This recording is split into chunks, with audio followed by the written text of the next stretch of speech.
hope you are. I hope you had a good evening and that you didn't need to rent a boat to get back to your apartment yesterday.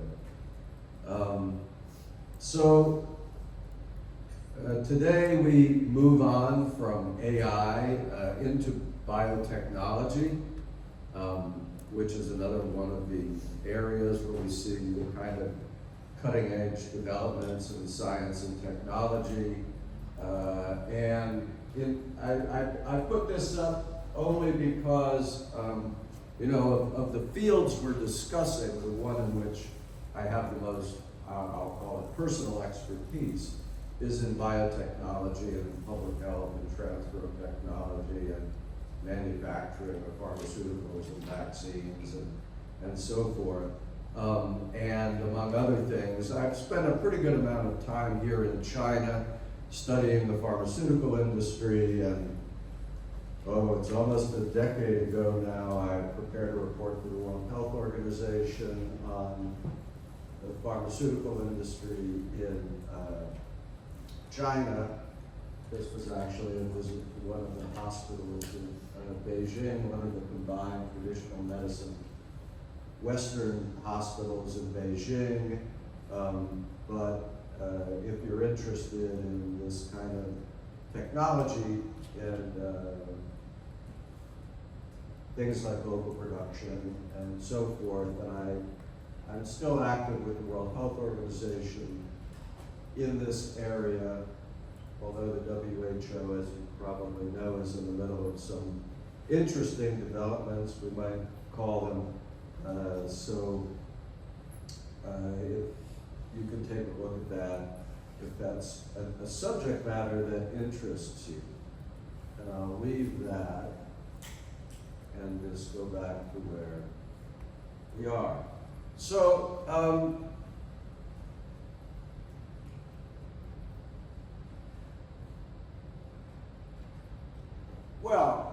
Technology and advances in technology are having a huge impact in the biomedical field. The one introductory note I would make about that is that unlike artificial intelligence, where the developments are really a break from the past and a much different type of thing that has gone on before, while we have very large developments in the biotechnology area, they don't challenge the patent structure as much as AI does, because we're used to dealing with these types of issues in the biomedical field. So while we have changes, if you, for example, things like manipulating genetic structures, well, we now have CRISPR-Cas9, which has, for which again a Nobel Prize was granted, and which lets biotechnologists manipulate gene structures and DNA structures much more easily than they could in the past, and even just in the past weeks, we've seen some dramatic breakthroughs in treatments of leukemia and so forth using the CRISPR-Cas9 technology. It's not such a different thing than what had been done in the past. I guess another illustration of an advance forward was when we had COVID-19 and we had the development of the mRNA vaccines. Again, that was a significant breakthrough in terms of how vaccines used to be made in the past and how they function, and how vaccines can be made today. But again, that really just involved the substitution of a single amino acid to make the difference between a traditional DNA-based vaccine or RNA vaccine and these new mRNA vaccines. So not so dramatic a difference. And so we're moving forward very quickly, but I would say we're probably challenging the patent system a little bit less. I would note, I'm not really going to discuss it in any detail, it's a very technical thing, but we have a big international patent battle going on with the technology underlying CRISPR. You've probably read about it. You have the women who received the Nobel Prize out of Berkeley in California, and European counterparts on one side, and you have MIT and Harvard on the other side. And part of the battle, and it just shows you what a technical field patent law is. The Harvard group was not able to get the patent they thought they should get in Europe because of the way it was applied for. And there just happens to be a rule in Europe that says the inventors named on your original priority application, so this was filed in the United States, need to have the same list as the inventors named on your application in Europe. And the patent lawyers had changed the name of one of the inventors between the original priority application and the subsequent application filed with the European Patent Office. They wouldn't let them have the patent because it's called the all inventors rule. You have to name all of the same inventors on the original patent application have to be named on the second and subsequent applications. That rule isn't important for any reason other than to instruct you that when you're a patent lawyer and you're dealing with the really technical, specific aspects of filing a patent application, you have to be very careful with each of these somewhat odd rules in order to make sure that your patent is granted. So, I mentioned this yesterday, right? So this is a very important, it was a seminal decision, we would call it, of the United States Supreme Court, answering what was, at the time, a very fundamental question. And the question in the case in AMP, it's called the Association of Molecular Pathologists versus Myriad Genetics. And the question in this case was whether you can patent the structure of a gene as found in nature. And so the facts are interesting. Myriad Genetics had done a great deal of research on the history or genealogy of families with sisters, and I'm not exactly sure why that proved to be so important, but it made it easier for them to track genetic traits, and they had ultimately discovered that these two genes, the BRCA1 and BRCA2 genes, when they contain mutations in comparison to the wild type gene, that's odd terminology. Biotechnologists refer to the standard gene as the wild type. The wild type is the gene as found in nature.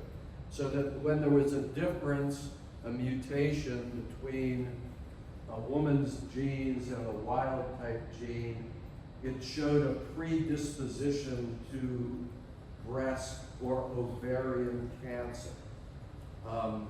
And so what they did was they got a patent. They were initially granted a patent on the structure of the wild type gene, and there were several variations of that. I don't know what common knowledge is, but genes differ from person to person almost invariably. There are certain differences between different people. So even if you're trying to patent a wild type, you're patenting several different types of genetic structures. So they got patents on those basic forms of the gene, and then they had a test. I mean, it's a pretty straightforward test. You take a sample of a woman's DNA structure, you compare of the particular patient to the wild type, and if there's a mutation, then you say she has a predisposition to cancer, and if she has a predisposition of cancer, then therapists recommend various paths that you can take that often involve preventive surgery on the basis of those findings. And they not only patented the wild type genes, they also patented something called complementary DNA or cDNA. And so, again, I'm not a biotechnologist, but I explain this enough so I know the language. Genes have, or DNA coding sequences include both something called exons and introns, and the exons have a function and the introns don't. And scientists have developed a process called reverse transcription. So, as it happens in nature, the mRNA process takes, during the normal process, it removes the introns, leaves only the exons, and then uses that to code for proteins. They've developed a way to take that mRNA, which nature produces by removing the introns, and to convert it back into a DNA sequence rather than an RNA sequence, and that's called reverse transcription. And so Myriad had also gotten a patent on the genetic sequences of the reverse transcribed complementary DNA genes. And so you had two questions when you started this case at the trial court level. One was, could you get a patent on the wild type gene, the gene as found in nature? Question one. Question two, could you get a patent on the complementary DNA, which was DNA created by taking mRNA and converting it back into DNA? And so that was the second question. At the trial court level, I'm giving you a little bit of detail because it's what makes the case interesting. At the trial court level, the judge says, well, you can't have a patent on the wild type gene because that's obviously something found in nature. And we've long said that you can't patent things found in nature.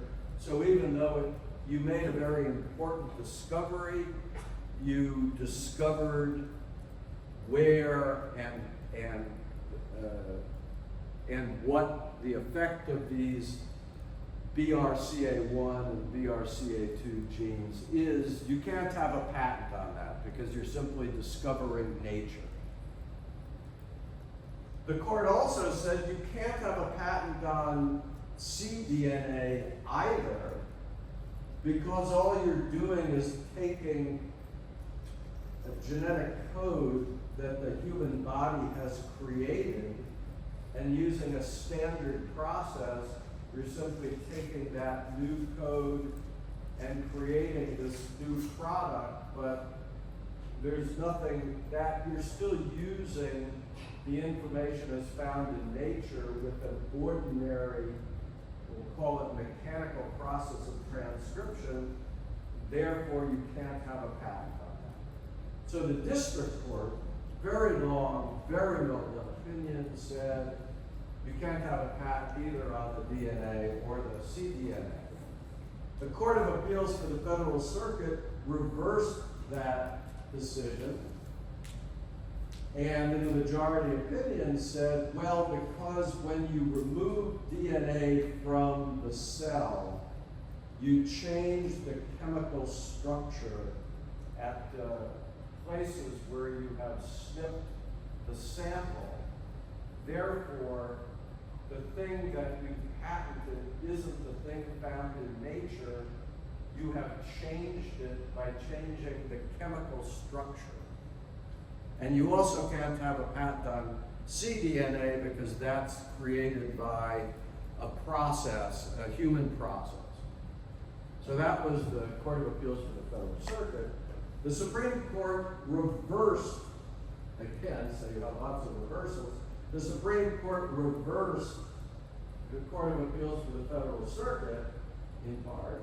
It said, no, you cannot have a patent on a gene as found in nature.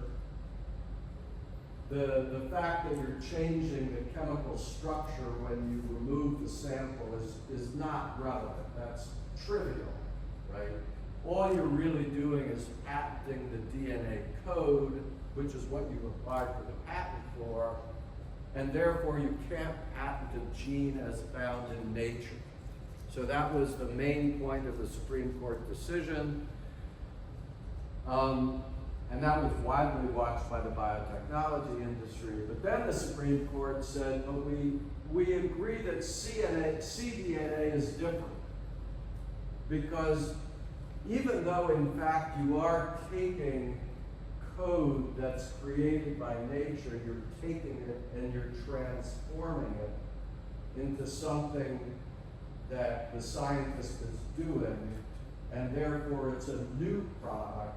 It is not the product found in nature. You don't find complementary DNA in nature, and therefore you can have a patent on that. So that's what the Supreme Court did here. And at the end of the decision, the court said, well, let us be clear about something. We're not saying anything about modifications of DNA, right?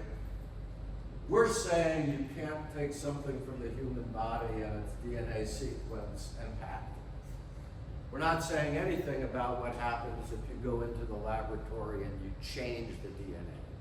That then is a new product. It's not a product found in nature, and in principle, you can patent that. Of course, that would still depend on the other criteria of patentability. Right? Just to be clear, and I'm not going to go through the history of this, but you know, the things that are commonplace today in the laboratory, right? That the scientists said, oh, we just put it into the machine, and 5 minutes later it gives us the genetic sequence. Well, if you went back into the late 1970s, right, that was a huge research project and undertaking that took years for companies to do, and now you can do it in 3 minutes. And so the technology has changed a lot in this field. So that was the first major case I'll discuss today. Then, yesterday, we talked about the Alice-Mayo test. And so where did that come from? The second case is Mayo v. Prometheus, and this had to do with a method for treating certain autoimmune diseases, like Crohn's disease and ulcerative colitis, with a drug called a thiopurine drug. And I've given you a bit of detail about this. I read it at your convenience, as it were. But basically, so you're treating a patient for Crohn's disease or ulcerative colitis, and there's a treatment that is known to work. It's with a chemical called thiopurine. And again, if you're in the biotechnology area, when drugs are ingested into the human body, so you swallow a pill, or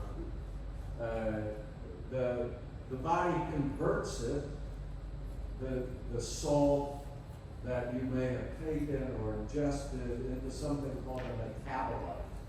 I guess it's connected with the word metabolism, but it's called a metabolite. And then the bloodstream takes the metabolite and delivers it to the place in the human body where it's supposed to go, right? So you ingest a drug, it's typically in the form of a salt, or it may have been infused or consumed in some other way. The human body converts it. And every human body is different. So people convert drugs into metabolites at different levels, which is one of the reasons, I don't want to be giving you too much information, but one of the reasons why we have this new idea of personalized medicine, right? Because two people will take the same dose of the same drug and the body will react very differently depending on the person that's taking it. So one of the things we look at today in personalized medicine is, can we figure out how that drug will work for a particular person rather than how that drug will work for everybody, right? So that's a big issue in biotech. So a couple of scientists determined that in using these thiopurine drugs, well, they actually didn't figure this out, but they improved it. But that you could tell whether the dosage was appropriate by measuring the metabolite level in the patient. And if the metabolite level was above a certain threshold, then they were likely to experience adverse effects. And if the metabolite level was too low, then the drug would not be effective, right? And so the patent application, which was a method application, said administer the drug to the patient, step one. Step two, measure their metabolite level. Look at our table. If the metabolite is above a certain level, reduce the dose or consider reducing the dose.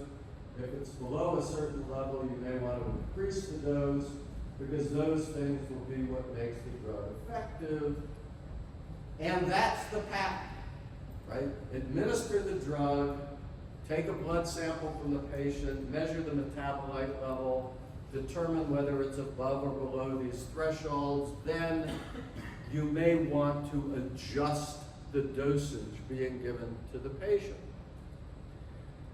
And the question before the Supreme Court was, can you patent that? Can you patent saying, administer a drug and apply these rules, right? And the Supreme Court said,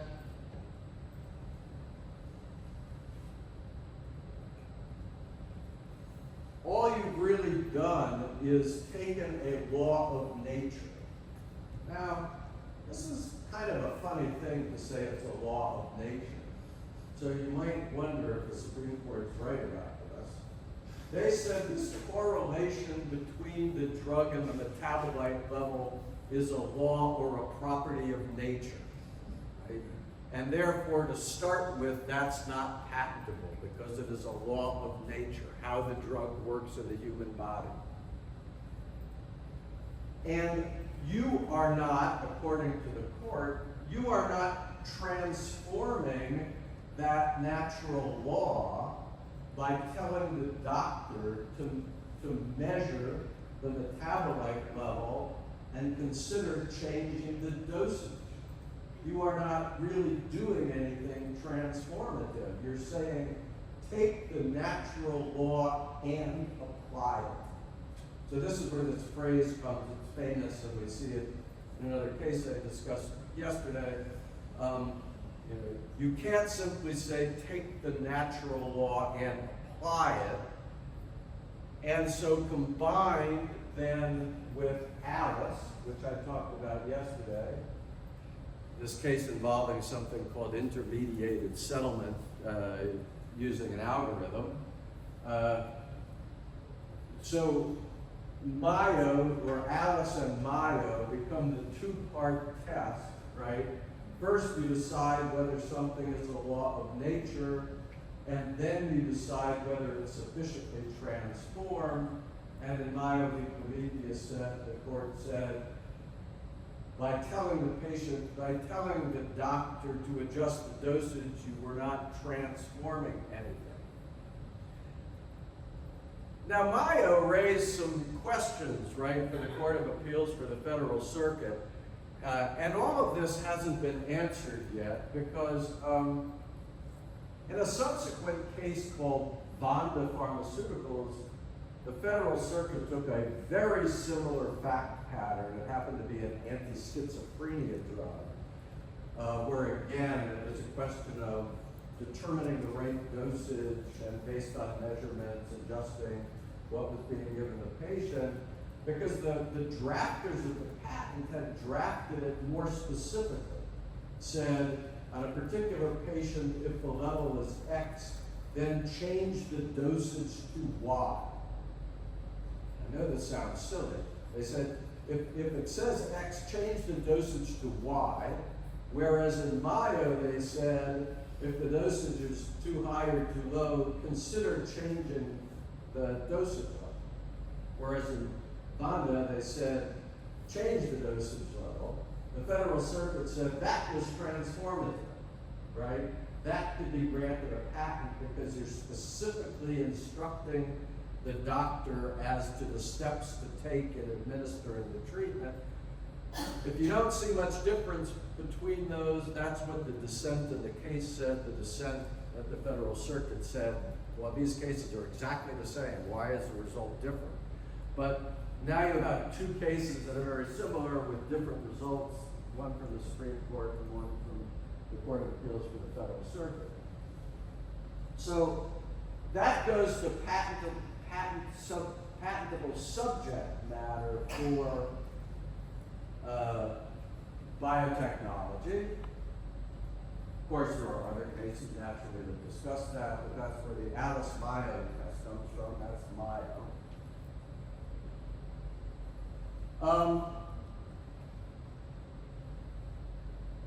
Now let's look at enablement. So this was a very recent decision by the Supreme Court, and this one I have included with your materials.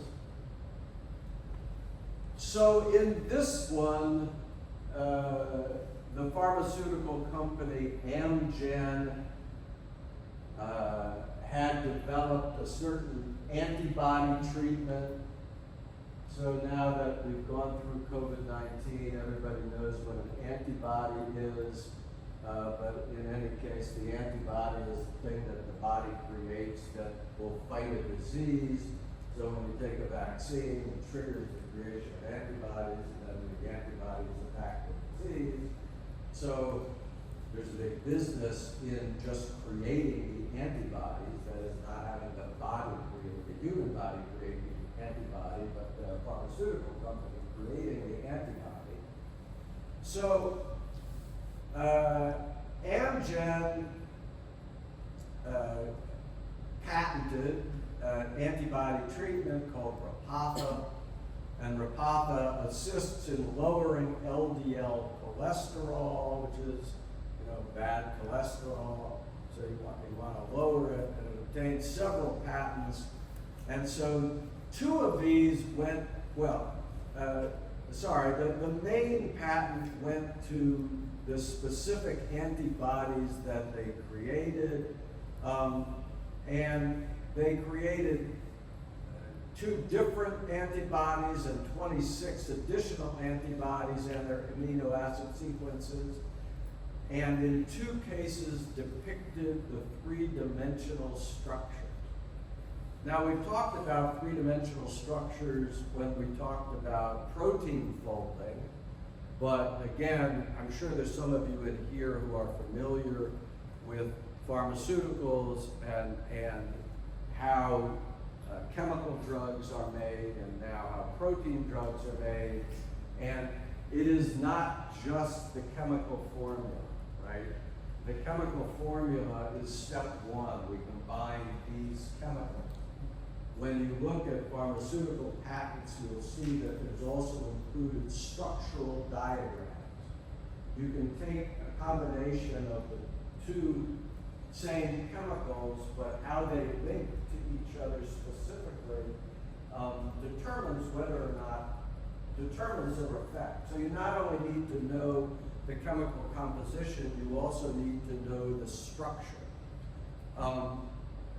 And because really, if you look at the old drugs, or what we call the drugs created by synthetic organic chemistry, the small molecule chemical drugs, almost all drugs that were taken before the new biological drugs were made basically with 6 elements, right? Carbon, oxygen, nitrogen, sulfur. They were all just very few elements, but how you combine them determines whether or not the drug works. And again, it's not only you mix them together, you also have to have the structure, which is why the AlphaFold business for DeepMind is so important, because they're not just telling you the amino acid sequences in the protein, they're giving you the shape of the protein, and it's the shape of the protein that determines whether or not something will bind or not bind. So anyway, just to give you more information. So Amgen took these 26 additional amino acid sequences and they claimed the entire genus. So what do we mean by a genus? A genus is the broad class of things, right? We use that term both in patent law and in trademark law. You have a genus. A genus is a class that perform the function ascribed to the patented drug, and the specific function was described as binding to specific amino acid residues on PCSK9 and blocking it from binding to LDL receptors. So, longer story shorter, what Amgen did was said, we've worked out 26 of these things. Not only the original ones that we invented, but we've invented 20 more, and we want a patent on those. And not only that, we want a patent on every antibody that performs this same function, because that's really our discovery, that this antibody will solve that problem. Now, it turned out that there were many, many millions of antibodies that potentially would perform those functions beyond the 26 that Amgen had disclosed or had created. Beyond the ones Amgen had created, they knew that there would likely be millions more that could be created that would perform the same function, but they didn't tell you how to create them. They basically said, we told you the function these antibodies should perform, go out and create more. And how do you create more? Well, you should invest a bunch of money, create a bunch of antibodies and test them and see if they work. Or maybe what you could do, to have a second idea, you could take the ones we already made, you could do amino acid by amino acid substitution and keep testing them and figure out which ones work. But again, there were millions upon millions that might be created. And so in this case, the court took a look at a long line of cases. So this is a very important rule in patent law, very important. You must sufficiently enable your invention across the scope of the claims.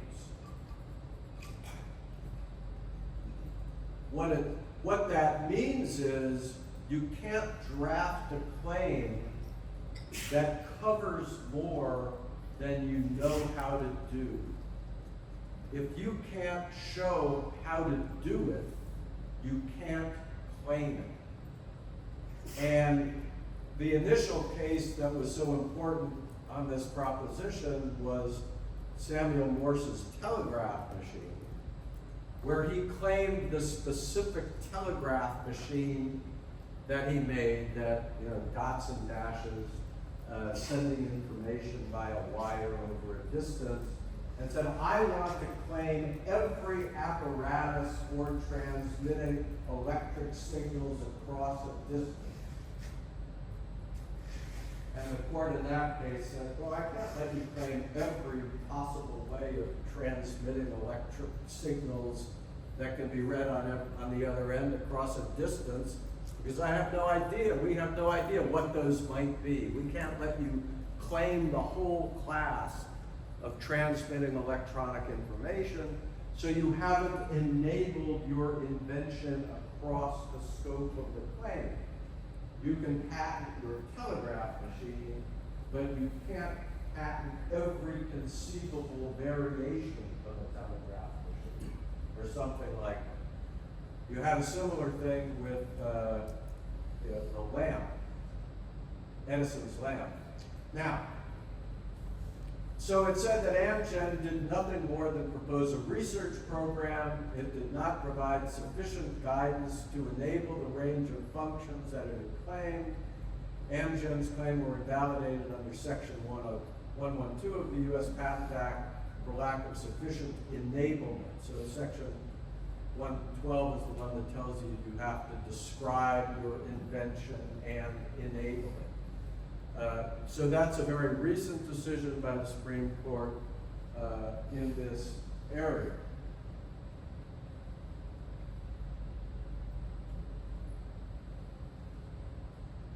Got this funny electronic watch. I actually have to push a button to see what time it is. So the next criteria is utility. And I mentioned this a bit yesterday, usefulness. To be eligible, an invention must have a specific and credible utility, which in Europe, rather than utility, they refer to capable of industrial application. Now, I've mentioned this before, but I mentioned it here under biopharmaceuticals. So, developments in combinational chemistry and more recently developments such as AlphaFold, the folded proteins, allow researchers to claim a large number of new molecules or structural maps without understanding what could be done with these molecules or structures. So, for example, AlphaFold has created thousands upon thousands of folded protein structures, but they haven't experimented with them yet. So they don't really know what they do. And you can't get a patent just because you created a protein if you have no real idea what the function of that protein is, right? You can't say, I've created it, now you can use it for research. You have to show that it has some utility. And we also have, and this gets into even, I suppose, a little bit more detail. You don't necessarily need to have performed an experiment that shows that your invention works, right? When you submit a patent application to the patent office, you don't have to say, I did it and I proved it worked by building the machine. What you have to demonstrate to the patent office at least is that you can soundly predict, and I realize the English gets a bit tricky, but you can robustly predict what the outcome will be based on scientific research. So you don't always need to have completed the invention. You can have completed it sufficiently far that you can predict that it will work based on the scientific research you have already done. And that's called sound prediction. And then think about, well, here's a separate question which really goes to patentable subject matter. What if deep mind or isomorphic predicts the structure of a folded protein, and it turns out to be accurate. Now, is that folded protein patentable if in fact that protein is found in the human body? Have they simply discovered a part of the human body, even though they did it by computational means rather than, or through AI, rather than actually somehow figuring it out through direct research on the body? Well, no one's answered that question yet, I have to tell you. Or do you need to show some utility in order to get a patent on it? Well, presumably, if you take, and we talked about this in relation to AI, if you took the folded protein and then some other molecule and showed, the AI said that if you bind, or that protein, if you introduce that molecule to the protein, then it will prevent the disease agent from binding in the body. Would that be enough to say I can get a patent because I've shown I'm going to block something from happening and therefore it will have a therapeutic effect? Where do you grant the patent, right? At what stage of research do you need to have reached until you do that? Where along the spectrum? Now that's a classical patent problem. It's been an issue in the pharmaceutical sector for 30 years, right? A company says, I've developed a new molecule. I have some early indication that this molecule will have what we'll call a biological effect. I give a mouse this drug, and within the mouse, it will change something. It has a biological effect. Can you get a patent just because it has a biological effect? Can you get a patent before you conduct any clinical trials on a human being? The companies, the pharmaceutical companies say, we should be able to get a patent very early. Because if we're going to invest in taking that compound through clinical trials, which is the most expensive part, and doing all this research, we should be able to get a patent at the very beginning.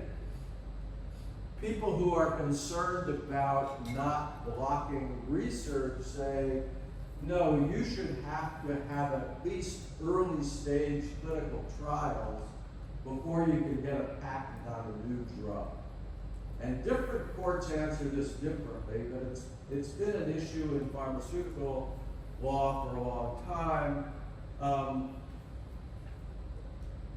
This is actually, if you take a look at India, one of the biggest debates in India has been something called Section 3D of the Patent Act that says you can only get a patent on a new form of a known substance if you have demonstrated that it has therapeutic efficacy over the original form.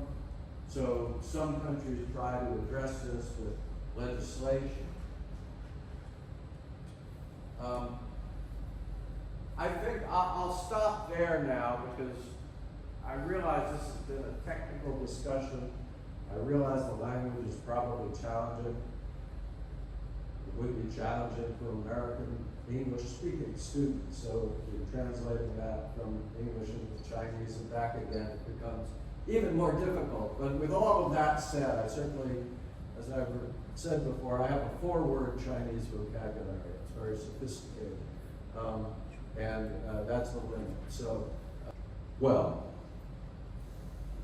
that question goes to a very big set of questions, and kind of fundamentally to kind of how the whole international system works and to the TRIPS agreement system and how it relates to the pharmaceutical sector and so forth, and I'm very happy to address it.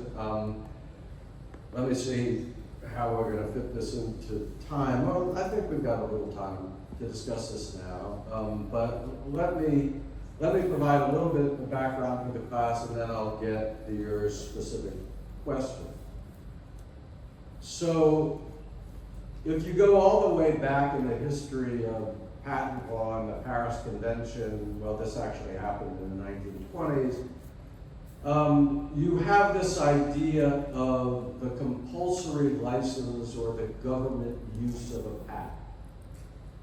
And this basically says that if there is some reason that someone should have the right to use a patent who isn't the owner of the patent, that they can apply to the patent office or to the government for a compulsory or a forced license that allows them to use the patented technology without the permission of the patent owner.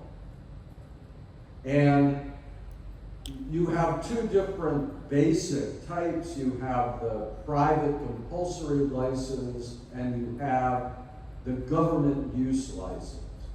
So a government use license basically is when, if you've gotten a patent, the government can come and use your patent, and very typically it's much easier for the government to use your patent than it is for a private party to use your patent. And then you have the question, on what grounds or for what reason should a compulsory license be granted? And this question became very important during, again, without, well, a little bit of history.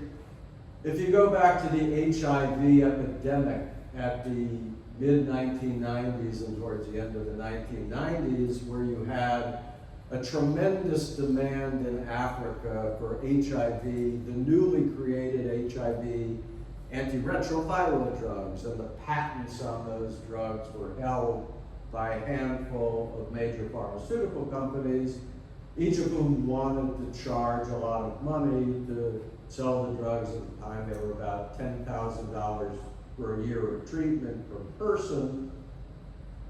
And Indian companies said, for example, well, we could actually make those drugs for $300 a year, but we don't have a patent license.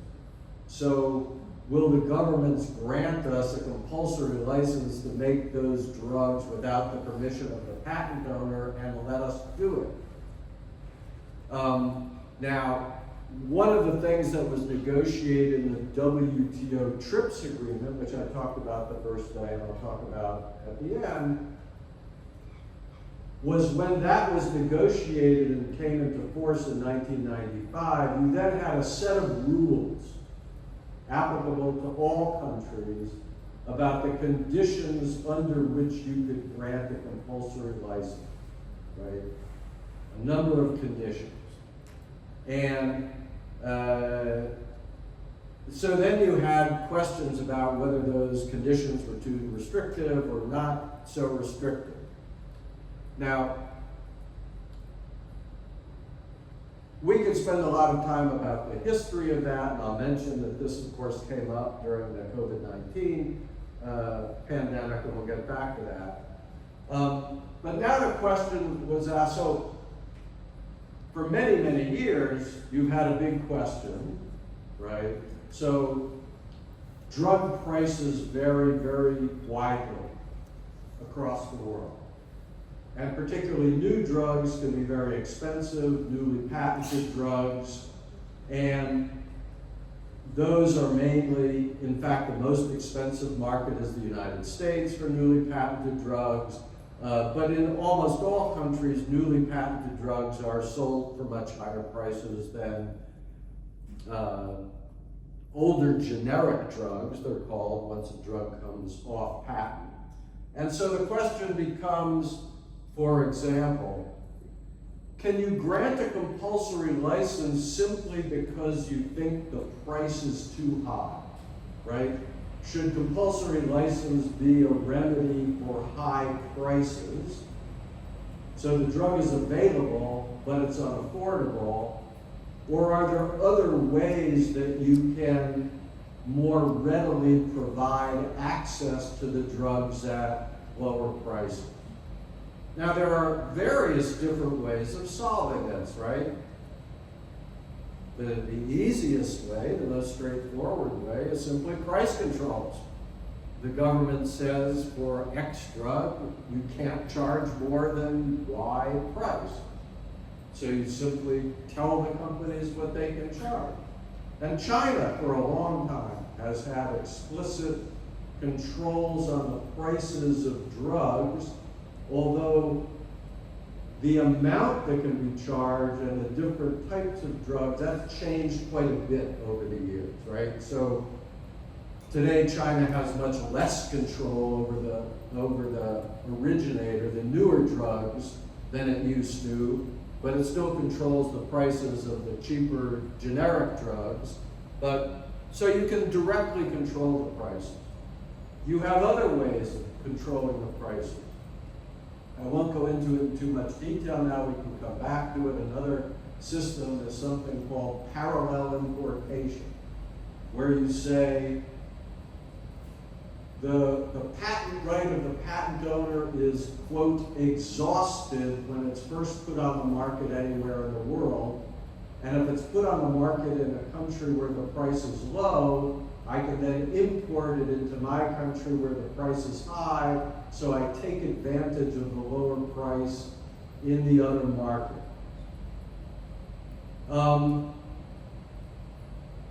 One of the current controversies has to do, and so this again, this was part of President Trump's agenda.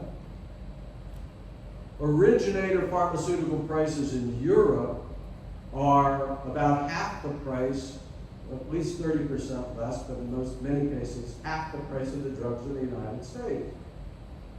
President Trump has said, I object to that.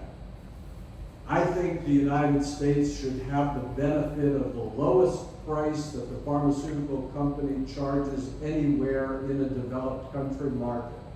So I want the United States companies to match the price in the United States with the price they charge in Europe.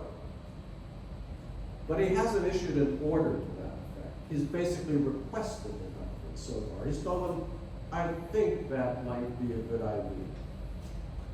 Now we get to the question, is using compulsory licensing a trend, right? Are more countries saying, if the price is too high, we are going to grant a license without the permission of the patent holder so that someone could make it at a lower price? And I would say the answer to that question is no.